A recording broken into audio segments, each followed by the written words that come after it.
al inicio de esta emisión informativa les había hablado de una entrevista exclusiva. Se trata de un documento muy importante que ya conoce el mundo. Pues la organización Prisoner Defender, que dirige el ciudadano cubano español Javier Larrondo, llevó a cabo una serie de entrevistas con miembros de estas brigadas de médicos cubanos. Consulta por consulta levantó un trabajo científico que le llevó mucho tiempo. Las revelaciones las va a conocer usted, ¿verdad? Ha trascendido ya gran parte de este informe. En México, déjeme decirle que en México prácticamente fue vetado, fue perseguido.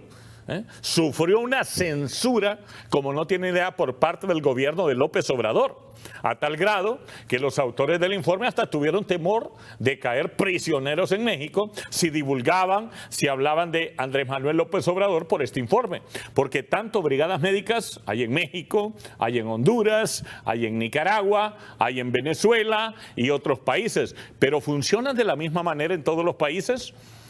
¿O hay países donde usted no sabe si lo que han enviado a Honduras no es un médico, sino que un agente de inteligencia cubana o preparado para tomar las armas? ¿Qué dicen estos acuerdos? ¿Realmente el salario que está pactado en esos acuerdos se le entrega directamente al médico cubano, o el régimen Castro, ahora heredado por Miguel Díaz-Canel, se queda con el 80-90% del salario y le da una migaja al médico cubano?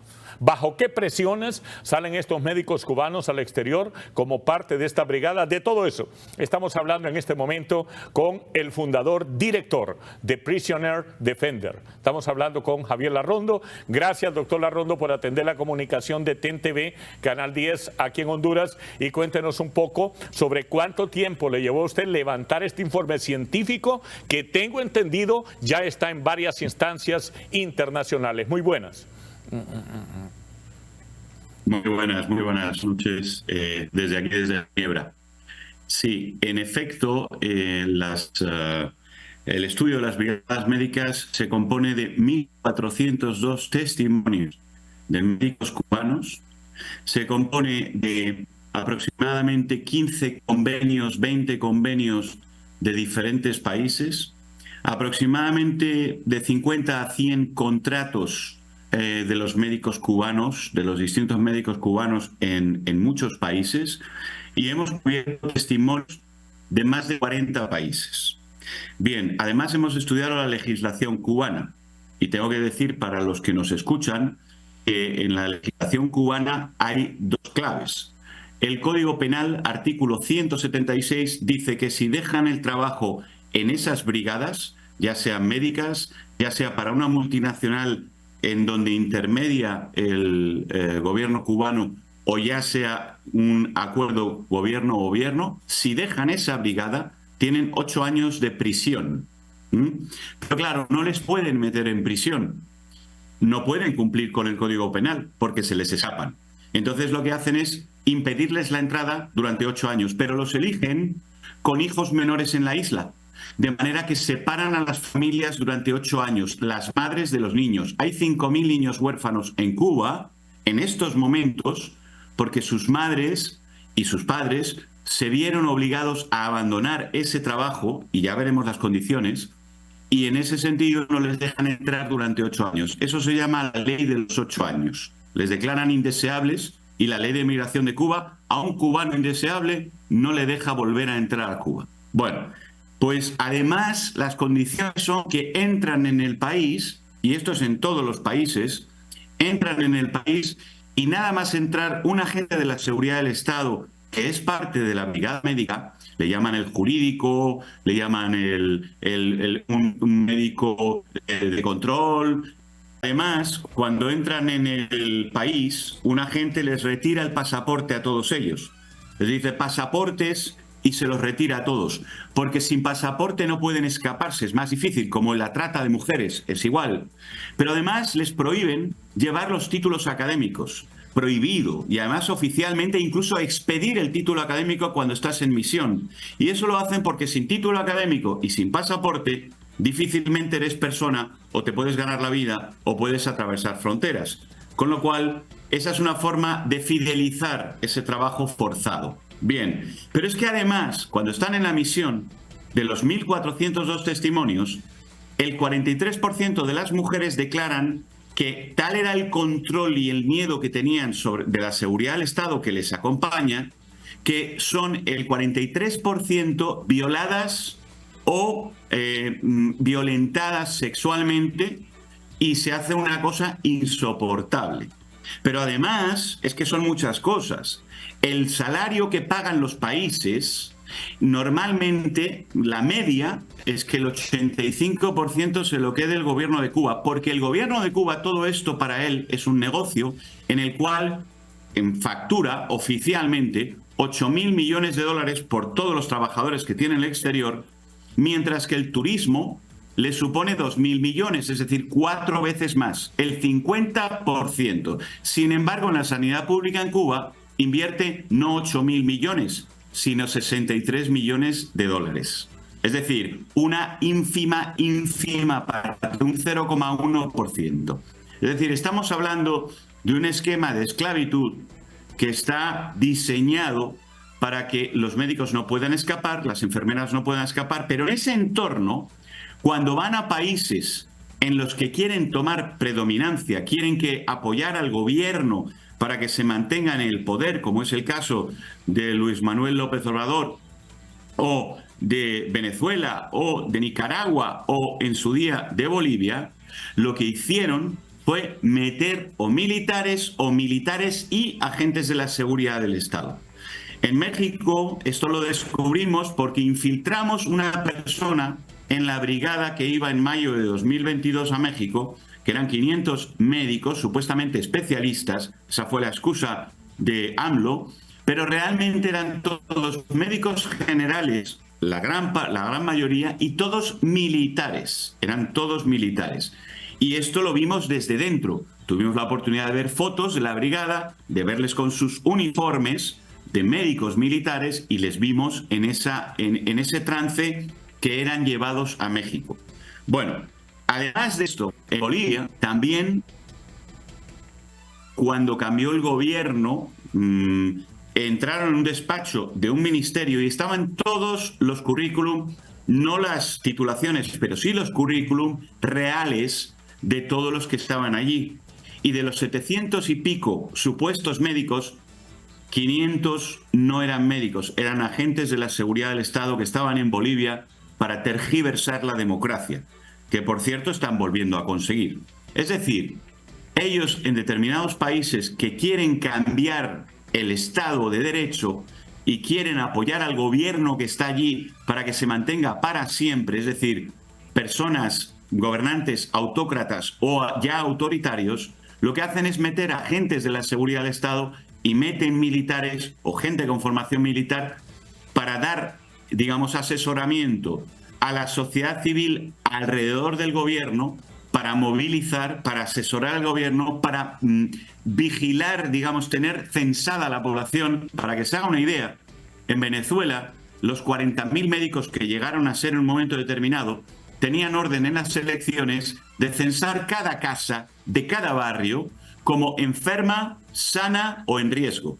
La sana eran chavistas, enfermos eran los anti-Chávez, contra Chávez, y los en riesgo eran aquellos que no podían saber si eran de una sensibilidad a otra. Y tenían la orden de hacer proselitismo político diciéndoles que si llega la derecha o si llega la oposición al poder, quitarán la salud pública y no les darán medicamentos gratuitos a los chavistas, precisamente para fidelizarlos y conseguir, claro, la persona, el venezolano que le visita a un médico del exterior y que le dice eso con todo convencimiento, pues realmente es un médico y le influye. Y claro que influyen en esas elecciones. Entonces, cuando había elecciones en Venezuela, ahora no hay elecciones, ahora hay pucherazos, ¿no? Pero eso, todo ese mecanismo que Cuba tiene de infiltrarse en los países, en unas ocasiones lo utiliza para ganar dinero y engañar, porque mira, el 60% de los 1.400 testimonios nos confesaban, de médicos, nos confesaban que eran obligados a cambiar las estadísticas de salud. Es decir, si atendían a 5 personas al día, su meta tenía que ser atender a 30, y entonces su jefe les decía que les tenía que dar 30 nombres todos los días, sí o sí. Y los médicos decían, no puedo, solo me llegan 5. Pues te coges la guía telefónica y empiezas a rellenar fichas, porque aquí tienes que dar 30 al día. Entonces, las estadísticas de salud de Venezuela y de la Operación Milagro, efectivamente, es una operación milagro, porque donde no había pacientes, han aparecido millones de pacientes, porque todo está falseado. Es decir, en el momento que tienes a personas que temen por su familia, por sus hijos, por no volverles a ver, tienes violaciones contra las mujeres, tienes que les puedes usar para hacer proselitismo político, tienes que les puedes usar para cambiar las estadísticas de salud. Entonces ellos a veces van a ciertos países y le dicen, no, yo te voy a cambiar las estadísticas de salud en Naciones Unidas, porque voy a decirle a Naciones Unidas, y a mí me va a creer Naciones Unidas, porque como son medio tontos a veces con el tema de la salud, me van a creer que yo he dado millones de visitas y que la salud pública ha cambiado, la cobertura ha cambiado y que estamos cubriendo a toda la población de donde sea, Cabo Verde, por ejemplo. Entonces, estos 3 ejes, que son manipulación política, tergiversación de las estadísticas, obtener dinero, se complementan con un cuarto, que es la insertación de militares en aquellos lugares en los que, por los objetivos estratégicos políticos que tienen con el gobierno de turno, junto con el gobierno cubano, les interesa meter gente especializada en temas militares por muchos motivos. Uno de los motivos, como pasaba en Venezuela, es que cuando ha habido manifestaciones, en el año 2017 y toda esa época, les dijeron a los médicos cubanos, que eran en esa época 30, 40.000, les dijeron que si había que coger las armas, cogerían las armas para defender al gobierno bolivariano. Es decir, que utilizan una de las maneras, uno de los motivos por los que meter militares puede ser tener gente disponible para reprimir en el caso de que el país se levante. La segunda causa es porque la deserción va a ser mucho menor con los médicos militares que con los civiles. Pero en el caso de Honduras tenemos un caso más, digamos, más claro. Ni siquiera podemos llamarles médicos, porque nadie conoce sus títulos académicos, sus cualificaciones, y sus títulos no han sido avalados en Honduras. Por lo tanto, ya pasados incluso los 3 meses de la brigada, en estos momentos tienen ustedes a aproximadamente 100 personas que ni saben dónde están, ni saben quiénes son, ni saben qué es lo que son, y nadie se lo va a decir, porque ni el gobierno de Honduras conoce exactamente cada uno de ellos qué es lo que es, porque no les van a dar el título a nadie, ni siquiera al gobierno. Si el gobierno tuviera el título de médico, lo hubiera dado a los colegios de médicos, porque eso les salvaría de esta polémica. Pero no, tienen que tragarse esta polémica porque no tienen los títulos, porque no se los van a dar y porque además eso es una de las estrategias para infiltrar otros perfiles que no son médicos. E incluso más, es que esto es muy distópico, es que toda la situación de las brigadas médicas y no médicas, las brigadas de trabajo cubanas son muy distópicas. Las Naciones Unidas ha acusado a Cuba en 2 ocasiones, la relatoría de esclavitud en 2 ocasiones y la de trata de personas, así como el Comité de los Derechos del Niño ha condenado, ¿vale?, todo este entramado. Pero es que el Parlamento Europeo lo ha condenado en 4 ocasiones como esclavitud, en 4 resoluciones aprobadas por mayoría absoluta en el Parlamento Europeo sobre Cuba. Se ha condenado como esclavitud la forma de envío de estos trabajadores al exterior, ¿vale? De manera que estamos ante una situación, y si alguien de los que nos escucha tiene alguna duda, simplemente que mire el Código Penal de Cuba, artículo 176, donde puede leer que tiene 8 años de prisión aquel que deje de trabajar en estas brigadas. Pero si alguien tiene más dudas y quiere saber cuán distópico esto es, que se lea la resolución, puede buscarlo así, resolución 368 del MINCEX, M-I-N-C-E-X, de resolución 368 del MINCEX, la encontrará en Google, y allí verá que uno de los apartados dice, por ejemplo, que tienen que reportar, los médicos tienen que reportar sus relaciones amorosas al jefe de misión. ¿Por qué? Porque si se casan o tienen una pareja de hecho, pueden obtener la residencia y se les escapa el esclavo. Entonces, les prohíben tener relaciones sentimentales, les prohíben tener relaciones de amistad, y todo esto está escrito en esa resolución. El que la lea se va a caer para atrás, porque no les prohíben conducir, por ejemplo, medios de transporte, cuando muchos de ellos tienen ya su título, su carnet de conducir, y si un cubano con carnet de conducir llega como turista a Honduras, podrá alquilar un coche. Bueno, pues los médicos tienen prohibido por ley que no pueden coger un coche, porque con un coche se escapan. Es decir, todo es muy distópico, pero está en la propia ley cubana. Por eso hemos ganado en Naciones Unidas estos procedimientos, por eso los 1.400 testimonios están aceptados en la Corte Penal Internacional, 2 cartas lo avalan, y está en proceso de estudio todo esto, y por eso el Parlamento Europeo lo ha condenado en 4 ocasiones. Y el caso de Honduras es muy peligroso porque es un país que Cuba quiere intervenir y parasitar sobre él, como ha hecho en Venezuela, Nicaragua y tantos otros. Y por tanto, creo que todos los colegios profesionales, no solamente los médicos, porque también tienen profesores, los colegios profesionales, las asociaciones profesionales, tienen que levantarse unánimemente para defender el derecho laboral en su país, punto primero, la necesidad de cumplir con unos requisitos para ejercer determinadas profesiones en el país, y estudiar el tema de las misiones para atacar las condiciones en las que los médicos, judicialmente, las condiciones en las que los médicos cubanos van. Porque si se hace un juicio al respecto y los médicos cubanos tienen que declarar, aquello puede cambiar. Aquello puede cambiar. Refiriéndonos, como usted dice, al caso específico de Honduras, esta brigada de médicos cubanos sabe que ingresó a Honduras con la oposición del Colegio Médico Hondureño, doctor Larrondo, porque estaban exigiendo la certificación de que era una brigada de médicos, y el gobierno de Xiomara Castro se negó a brindar toda esa información de cada uno de estos supuestos médicos cuando lo estaba exigiendo el Colegio Médico Hondureño, porque al igual que en muchos países del mundo, doctor Larrondo, el ejercicio de la medicina en Honduras es regulado por un gremio que se llama Colegio Médico Hondureño, y más bien desataron, como siempre, una persecución política contra el gremio médico hondureño. Me llama profundamente la atención cuando usted me habla que en el caso de los contratos que hay entre un gobierno, un régimen como el que está gobernando Honduras y la isla de Cuba, ya se establecen algunas condiciones que hay que creerle que todos los que vienen ahí son médicos cubanos, como lo dice la isla.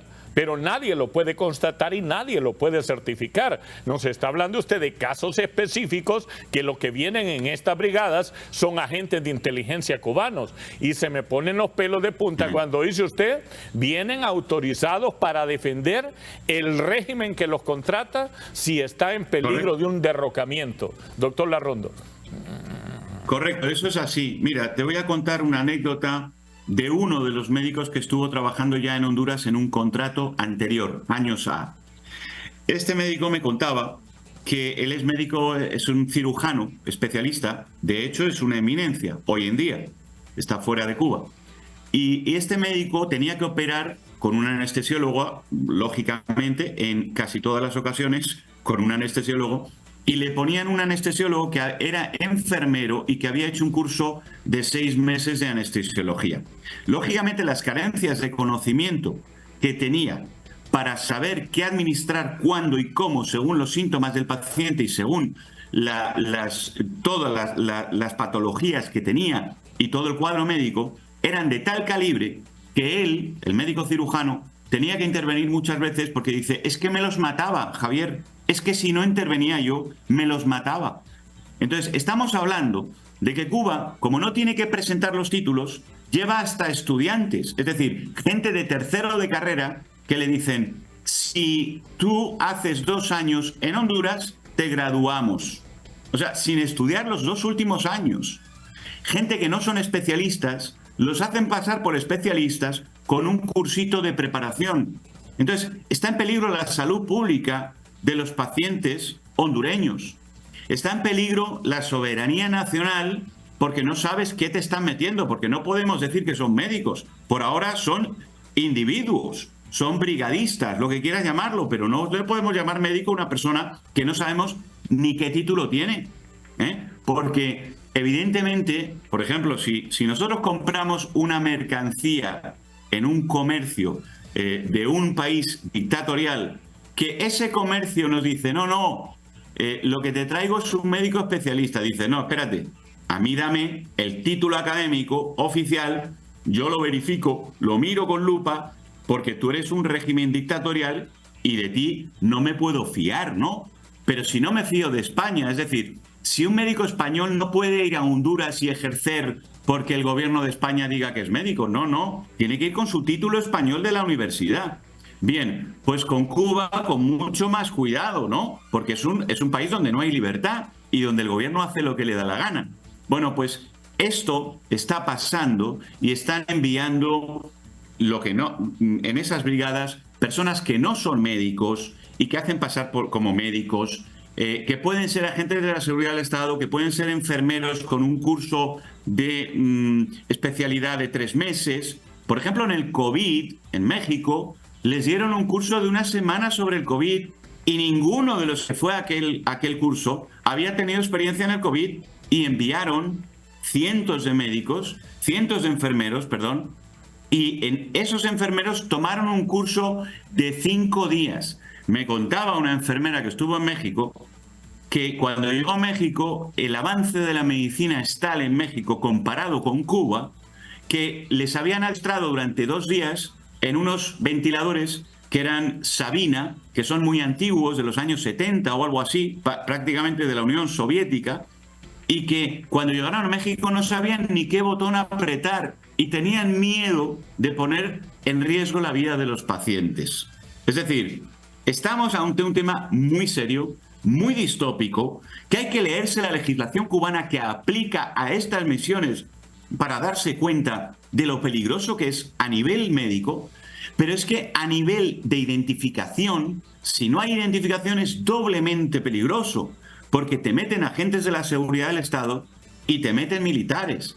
Entonces, eso no lo puede consentir el pueblo hondureño. El pueblo hondureño tiene que pedir transparencia absoluta sobre este tema y tiene que saber las leyes que rigen sobre esos pobres, si son médicos, sobre esos pobres médicos, si es que fueran médicos.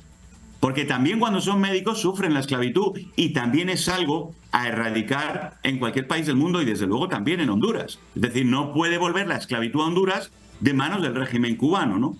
Bueno, pues todo esto, llevamos luchando 5 años con ello. Hemos ganado, como ya le he dicho, resoluciones en Naciones Unidas, condenas del Comité de los Derechos del Niño, conclusiones de los comités. Hemos ganado resoluciones en el Parlamento Europeo. La CIDH ha mostrado su altísima preocupación sobre el tema, ha hecho audiencias sobre el tema donde se ha expuesto todo esto y sin embargo los países siguen. ¿Pero qué países? ¿Qué países? Costa Rica, no. Uruguay, no. Chile, no. ¿Qué países? Aquellos en los que Cuba tiene gobiernos afines que desean mantenerse en el poder impertérritamente para darles asesoramiento político, movilizar, como ellos saben, movilizar a la sociedad civil de ultra, digamos, y no les voy a llamar de ultra izquierda, porque son ultras, y da igual que sean de ultra izquierda o ultra derecha, son ultras, y ellos saben movilizar todas esas masas para generar discordia, para que el presidente entonces de turno pueda salir y coger más poderes. Es decir, ellos tienen una agenda de trabajo en cada país. Y esa agenda de trabajo, que son unos especialistas en ello, tienen toda la herramienta que estudiaron con la Unión Soviética en la Stasi, la KGB, porque son especialistas en eso y lo han aprendido durante años y lo han puesto en marcha en Venezuela y en Nicaragua con gran éxito. Todo eso lo ponen en marcha para estos gobiernitos que pretenden mantenerse en el poder para siempre. Por lo tanto, si su gobierno no expone los contratos, no se lee la legislación y obliga al gobierno cubano a que la legislación esa no la pueda aplicar, si no se asegura que cada médico cobra su salario íntegro y además no se lo quitan después, porque en muchos países se lo dan en mano, y en Honduras pasaba, le daban el salario en mano, le empiras, pero luego tenía que ir del banco y luego tenía que ir a ver al jefe de misión para entregarle la mitad en efectivo. Pero es que eso que le entregaba no era la mitad del total, era la mitad de un tercio. O sea, les daban un sexto del salario, un 16% del salario que el gobierno hondureño pagaba en aquella época. O sea, estamos hablando de algo que es muy serio, que pone en peligro la seguridad nacional, que pone en peligro el sistema público de salud de Honduras y la salud de los hondureños, y no se puede jugar con eso, y lo que hay que hacer es entrar muy profundamente a luchar contra ello. Más aquí, obviamente, lo primero es la esclavitud, porque aunque sea el pueblo cubano, pues son seres humanos, ¿verdad? Con los que están prácticamente No, traficando. por favor, claro. Lo otro es un delito, ¿no? Porque vienen personas que no tienen las competencias necesarias. Imagina usted una emergencia, un médico, evidentemente se muere el paciente, porque además ellos no están acostumbrados a las emergencias que en estos países sí. Por ende, Honduras debería de establecer el protocolo del perfil del médico que requiere y hacer la prueba que corresponda, con todo respeto. Pero ahora, doctor, la gran pregunta es, ¿qué pasa con los gobiernos? Porque asumo que solo ocurre en los de corte progresista. ¿Hay que pagar un canon a la meca del progresismo en el mundo y hay que pagarles ese dinero al gobierno? ¿Están obligados? ¿Por qué la población no puede levantarse contra esto? Bueno, vamos a ver, la palabra progreso está en contra de los gobiernos que hacen este tipo de cosas. No son progresistas, son involucionistas, son dictatoriales, son todo lo contrario a progreso. Ahora, que ellos se llaman a sí mismos progresistas o de izquierdas, bueno, están mintiéndole a la población, claro. Pero también te diré que el común denominador no es que sean gobiernos progresistas, eso sí pasa, o que claman ser progresistas. Eso sí pasa en Latinoamérica. Pero tenemos, por ejemplo, gobiernos autoritarios de corte que se podría llamar, no sé, derechas, porque no son progresistas, que son la antítesis, como por ejemplo los países Arabia Saudí, Qatar, ¿no?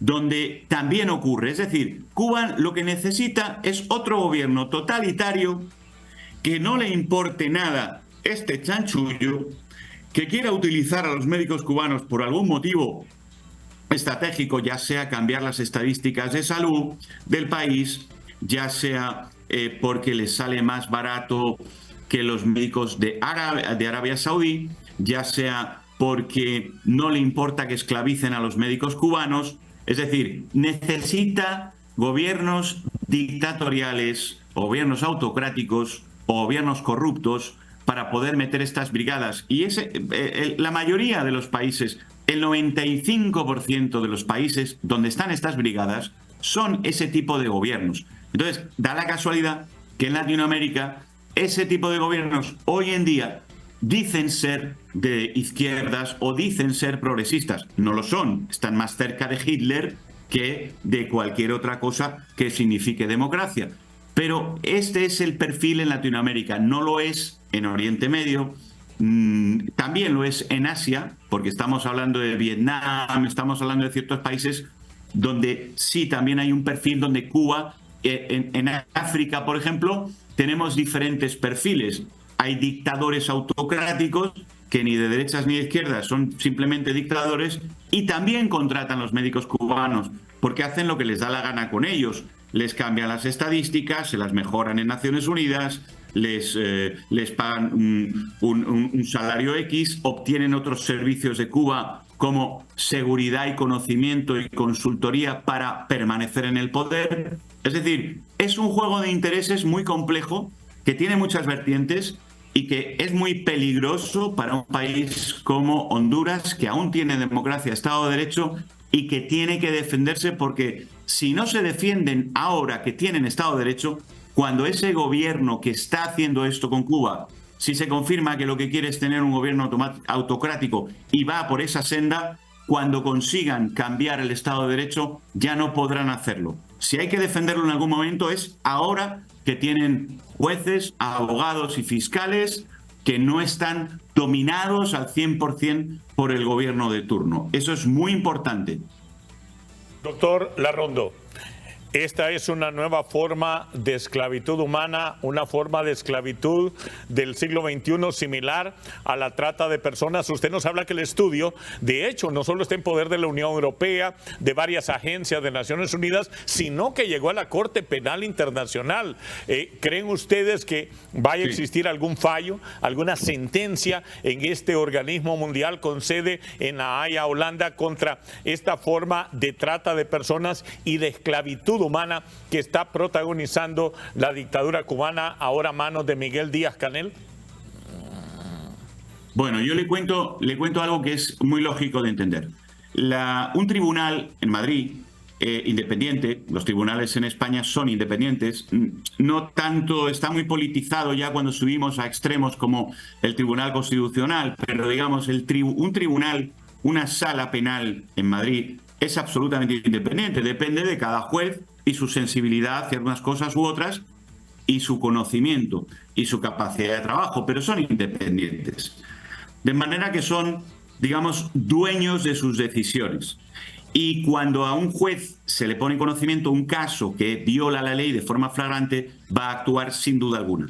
La Corte Penal Internacional tiene una carencia. En primer lugar, hay 123 países, pero no están todos los países, ni siquiera están los más importantes, como puede ser uno como Estados Unidos, otro como Rusia. Es decir, hay países muy significativos de mucho poder en el mundo que no están en la Corte Penal Internacional.